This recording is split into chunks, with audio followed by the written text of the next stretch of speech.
สบายดีตอนเช้าพี่น้องทุกคน ยินดีตอนรับเข้าสู่ส่องโพญาไพ่นะ59ตอนนี้ก็ยังเช้าๆพี่น้อง7:00กว่าๆแต่เช้าอยู่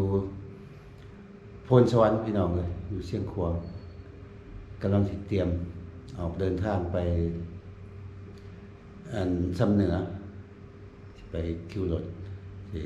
ขี่รถตุกๆนะครับไปส่งคิวรถแต่คิวรถก็อยู่แถวนี้เขาย้ายไปบนใหม่6 กิโลกว่าครับ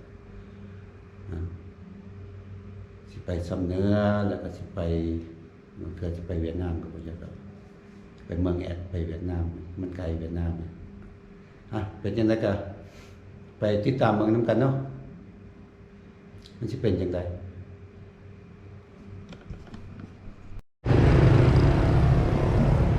เด้เมืองพ้นสวรรค์พี่น้องออกมานอกแล้วถนนเส้นนี้มันเป็นถนนใหญ่เลยนี่เดี๋ยวออกไปซ้ำเนื้อรถตุกๆขี่รถตุกๆเขาจะแล้วไปส่งอยู่ที่รถนี่แหละเมืองตัวเมืองพ้นสวรรค์เลยนี่นะแข้งเชียงขวางพี่น้องเลยไปเล่นกำลังถึง7:00ก็กลัวตอนนี้ไปเจอกันอยู่ที่รถ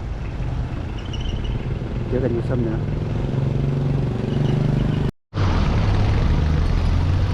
ไปแล้วพี่น้องที่รถตุ๊ก6 กิโลครึ่งนี่จะหนีไป50,000ต้องเอา50,000แค่นี้เลยเนาะระยะเลยทำโมจ่ายกับที่เลยได้ทางไปทางถึงเป็นทางใหญ่ทางตัวเมืองเลยโอ้รถตุกในร้ายเนาะ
อันนี้มาหอดเลยพี่น้องเลยคิวรถ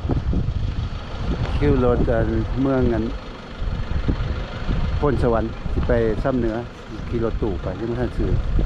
ปีสำหรับเขาก็มาหอดรถแท็กซี่รถตุกๆก็จะเอาทั้งสอง50,000กีบก็ไม่ได้ใกล้นะที่มาเบอร์เดียวจะเอาข้างแทนแล้วตั้งให้เขาเจ้า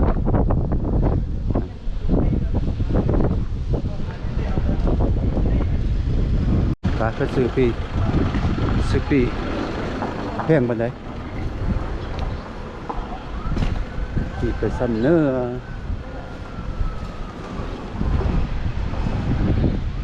ยังราคา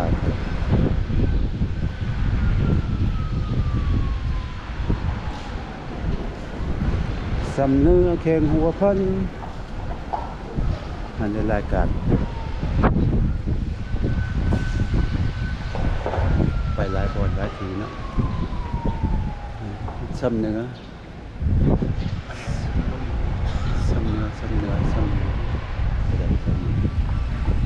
เชียงขวางซ้ำเนื้อโอ้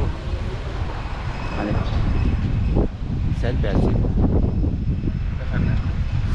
180กิโลตู้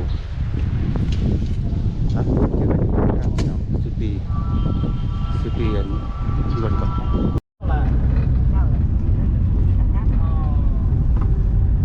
กำลังจะออกไปพี่น้อง อยู่เมืองโพนสวรรค์จะออกไปซ้ำเหนือ6 ชั่วโมงไป7 ชั่วโมงพอแล้วครับพอแล้วก็สิฮอดที่รถตู้ไปมันใช้เวลาเพราะก็จะจอดนี้ใช้เวลาหลายกว่าขี่รถของตัวในเมืองโพนสวรรค์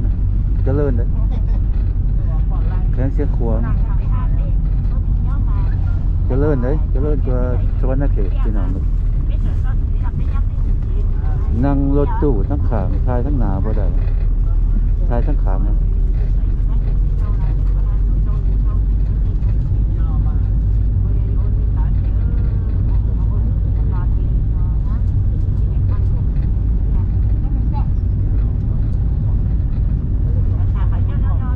เพื่อนซ่านก็เดี๋ยวกับนี่จะรังงามๆเลยน้ำบางใหญ่ก็อยากเห็นใหม่ไปเจอกันอยู่ซ้ำเหนือเนาะกำลังเดินทางไปซ้ำเหนือพี่น้อง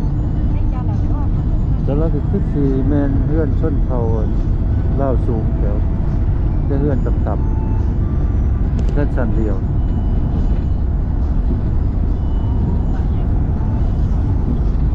นั่งรถตู้ไปนั่งข้างขางนั่นได้เพื่อนก็เดี๋ยว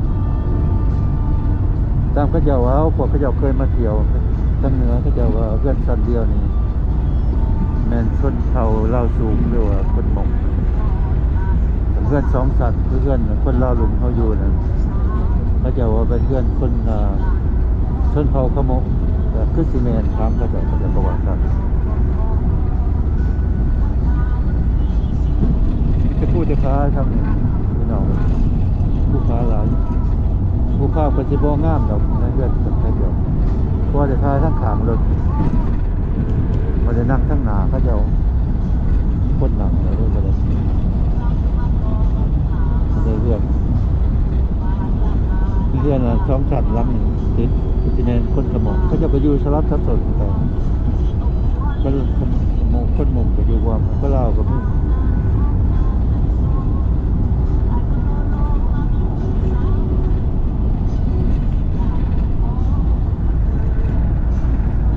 เจอกันอยู่ซ้ำหนึ่งเพื่อนใหม่ๆกันนี่เลยก็เจ้าพวกนี้มันไม่ทำกับเพื่อนดินเนาะอยู่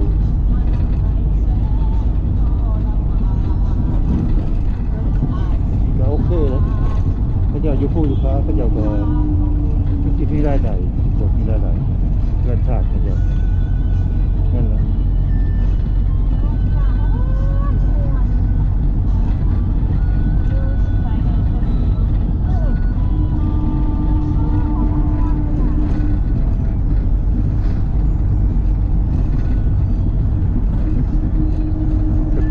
พี่น้องเป็นจะอยู่อากาศเย็นหนาวอยู่สุดเส้นควงเสาเนี่ยหนาวลมอยู่มันขึ้นนี่ฝนตกดูผู้มันสูงฝนตกเดือน12สากลประมาณเดือนเล่าเขาก็เป็นเดือนเที่ยงเลยเนาะ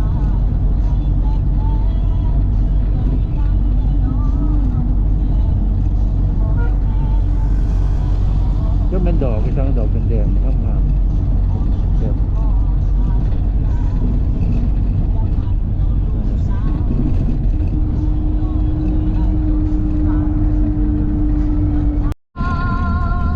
อะไรอยู่ในรถตู้ก็หลายคนอยู่ทุกคนอะไรทั้งหลัง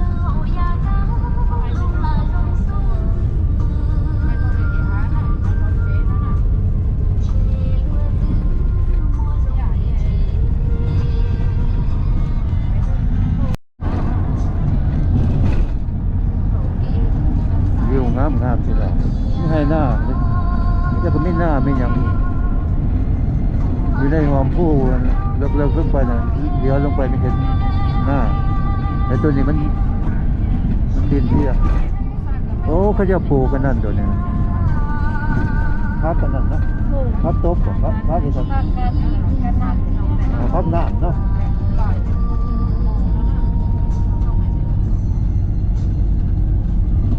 เห็นอยู่นนครับเชียงควงเขาจะปลูกไว้อยู่อันอยู่นี่เขาจะกระปลูกคือกัน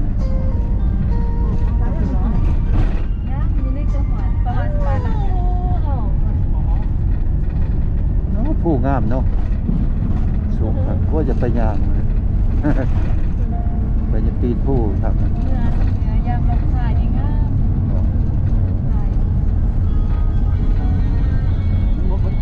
ซ้ำเนื้อมันไม่ตัวร้ายเนาะตัวถาด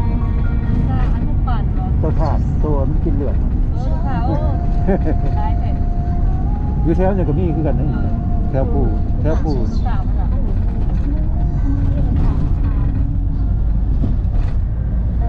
เป็นบนเป็นๆนะเขาจะทางไห้เนาะไห้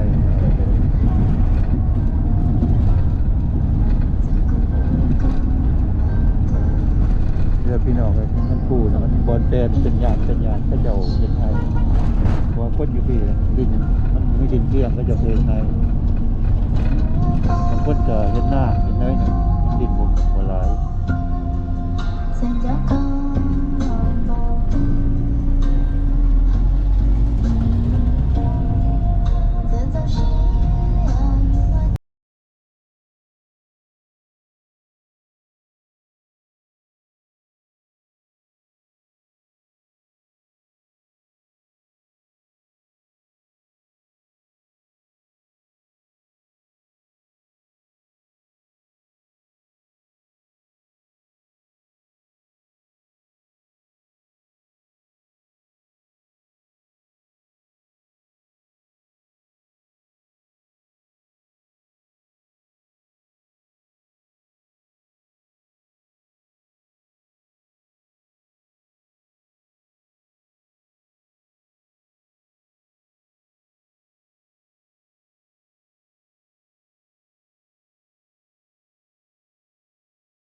ดินท่วม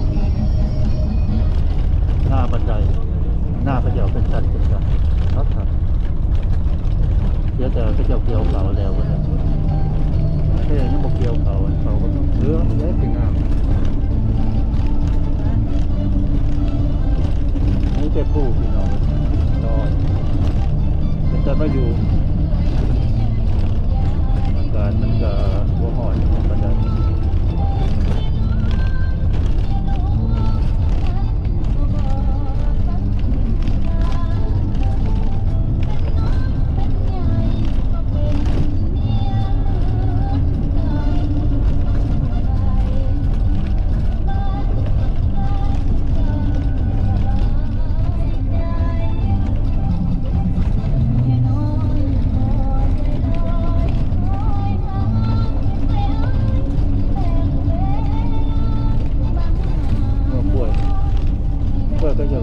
ก็จะตุย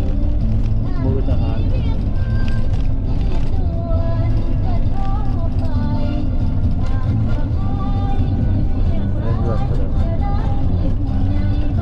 ีความสุขเลยก็จะดูเลย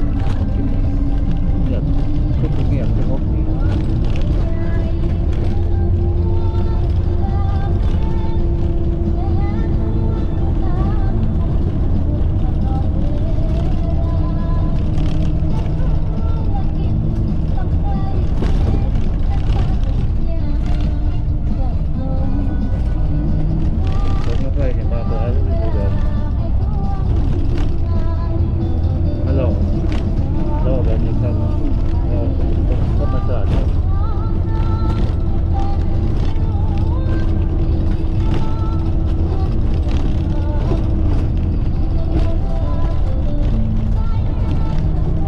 ไม่ค่อยขาดใจเบิร์ดที่ดาว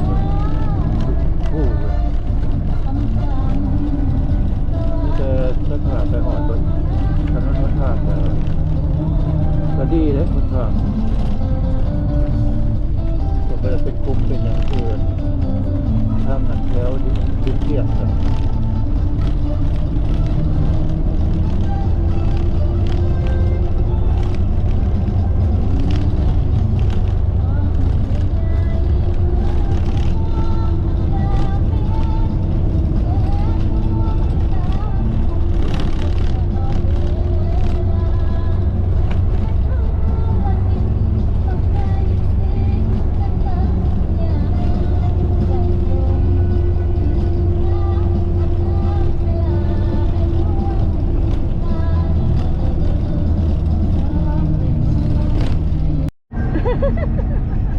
มันเป็นหมอกพี่น้องเลย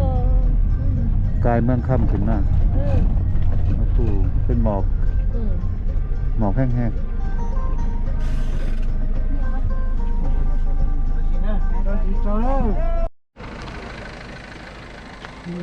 ๆมาเข้าห้องน้ำพี่น้องเลยเป็นหมอกแถวนี้นะหมอกแห้งๆ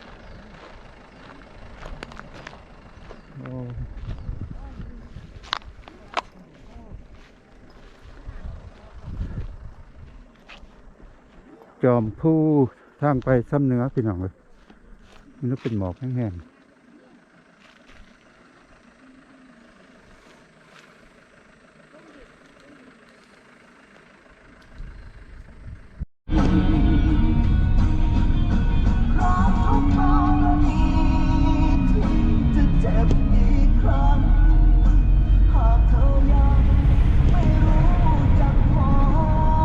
เงินเส้นเขาเป็นหมอก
คือเพื่อนคนขโมยเนาะ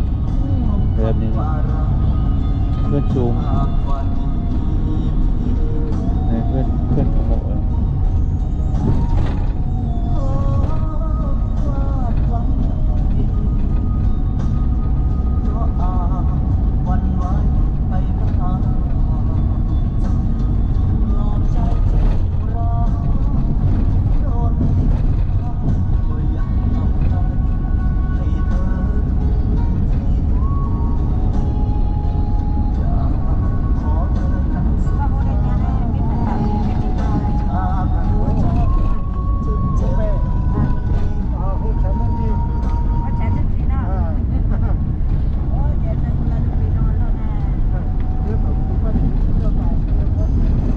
เขาซ้ำเนื้อเขาเมืองจอดในเรือบนประตูเขา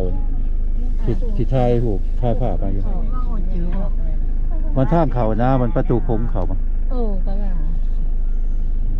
เป็นเงินงามวิวงามขนาดโอเคได้เลย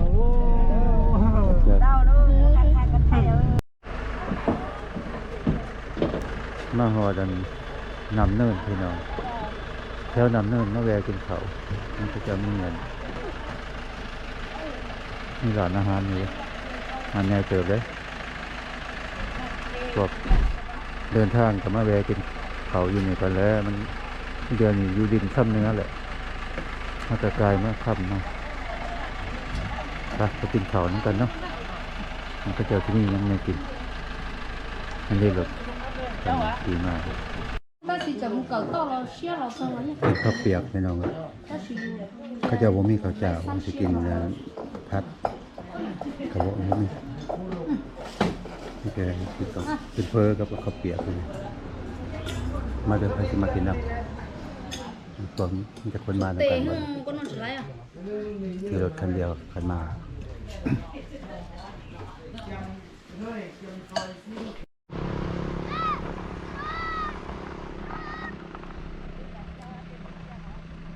เขาซ้ำเนื้อแล้วพี่น้องเลยเป็นหมอกทางห้อนนั่นแหละอากาศบนหนาว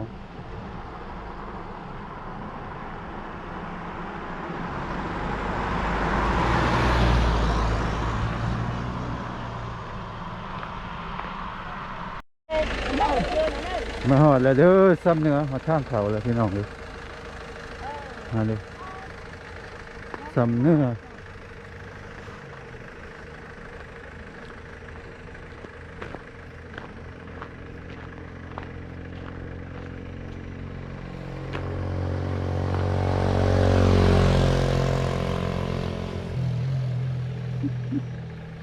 หอดแล้วออกมาแต่8 โมง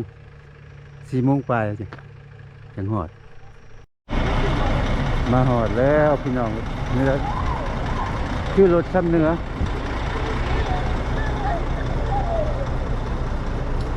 คือรถซ้ำเนื้อ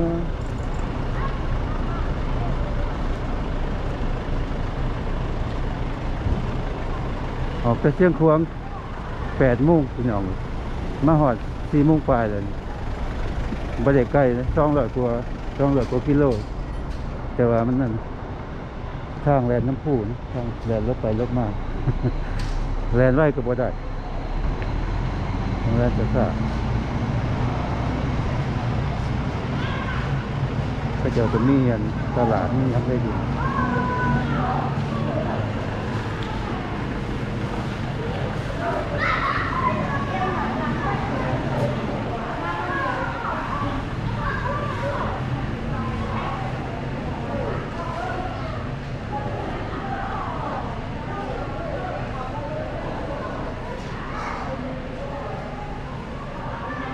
มีอาหารขายอาหารนั่นที่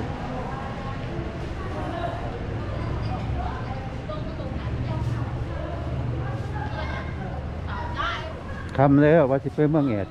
เราได้ไปแล้วมันนี่สิได้นอนอยู่นี่อีกมื้ออื่นเช้าไปแต่เช้า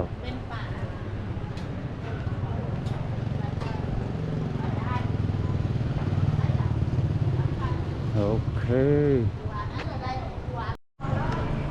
นะสำหรับคลิปนี้ก็สิจบไว้เท่านี้ละพี่น้องเลยคือสิยาวเติบแล้วเจอกันคลิปหน้าเนาะโอเคบ๊ายบาย